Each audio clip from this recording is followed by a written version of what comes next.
This is a short documentary on teen mental health. It was filmed entirely with me by my phone camera. If you are uncomfortable with mentions of suicide or mental illness, this might not be the documentary for you. From March 11th to March 20th, 2019, I was hospitalized in a mental facility for suicidal thoughts. I was in a very bad place for a number of reasons, but this is going to be the main one. I am clinically depressed and anxious, and I've struggled with these illnesses since I was 13. I was on psychiatric medicines for those illnesses, but the one I was on stopped working around December. For about a month before my hospitalization, I was on and off new meds, which caused a lot of stress because none of them were working.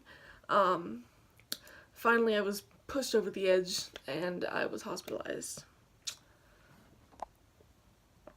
Mental health in teens is a real issue. When I was hospitalized, it took like 12 hours or so to find a place within a 4 hours drive with one single bed for me to stay in.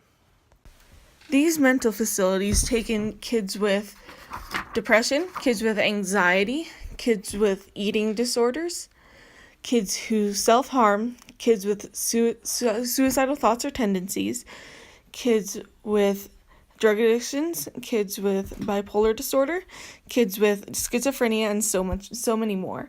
Basically, anyone who is a danger to themselves or others. Often these illnesses go hand in hand with each other. For example, almost half of those diagnosed with depression also have generalized anxiety, like me. Although only 1% of all people with depression have thoughts of suicide, that number is on the rise. Suicide is the second leading cause of death in ages 15 through 24 in the U.S. as of 2016. From 2016 to 2017, the suicide rate in ages 15 to 24 increased by nearly 10%. According to suicide.org, a teen takes their own life every 100 minutes. In 2017, there was an average of 129 suicides per day in the United States alone. Although men are more likely to die by suicide, women are more likely to attempt it. Now that you know the facts, here's my first question. Why are so many teens committing suicide? Why are so many of us so close to the edge? According to the Center for Discovery, 20% of all teens experience symptoms of depression before they reach adulthood. Additionally, 10 to 15% of teens experience those symptoms at any time. Finally, only 30% of depressed teens are receiving treatment. That number is pretty low, don't you think? Some teens are more at risk for suicide than others, including females, LGBT plus teens, especially transgender teens, teens who have experienced trauma, teens who have physical conditions or chronic illnesses, teens with a family history of mental illness, and teens with untreated substance abuse are more at risk for mental problems. There are reasons teens are becoming more depressed today than in previous years. Studies show that stress levels in teens today are much higher than stress levels in teens in, say, the 80s. School and limited exercise and excessive use of technology can contribute to this, but the biggest factor is lack of support in the community that the teen is in, and especially their family. Here's the real question: how can you help? There are two answers to this depending on who you are. If you're a teen and you think you might be depressed, talk to someone, like someone who supports you. Whether it be a doctor, a supportive parent, or another relative who also supports you. If you talk to someone who you know can help, you will feel better. I was depressed for months before I finally talked to my mother. You may resist help at first, but in the end, you gotta know that it's beneficial for you. If they take you to therapy, if they take you to a psychiatrist, if they take you to a psychologist, just know that in the end, you will feel better. And it might not seem like that right now, but you are not alone, and you are stronger than you feel. If you are having suicidal thoughts, call 911 because you will get a direct, an immediate answer then.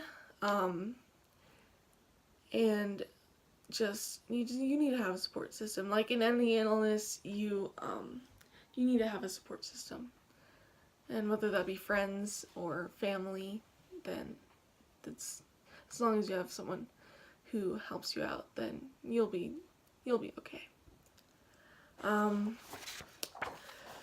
If you are a parent or guardian of a teen who may be depressed, there are ways you can tell.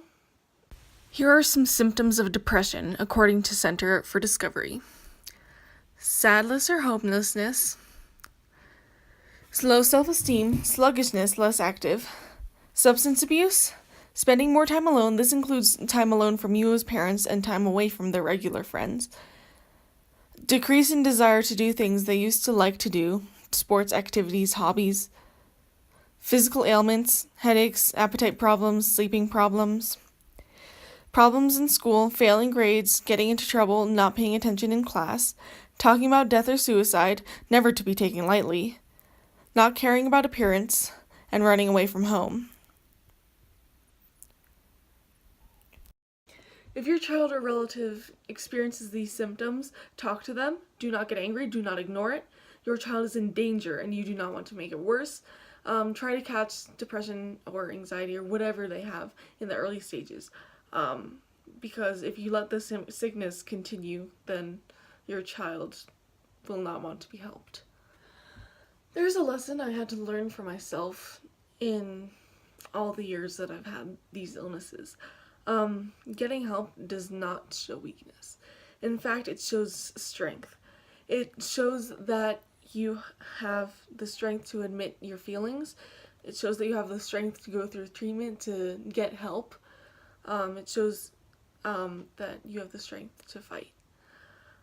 If you are depressed, go to a psychiatrist to get a diagnosis. Or if you don't want to go on psychiatric medicine, go to a psychologist or a therapist, and they will help you cope with this illness. They will diagnose you and try to help you without medicines. Mental illnesses are treatable, and you will get through this.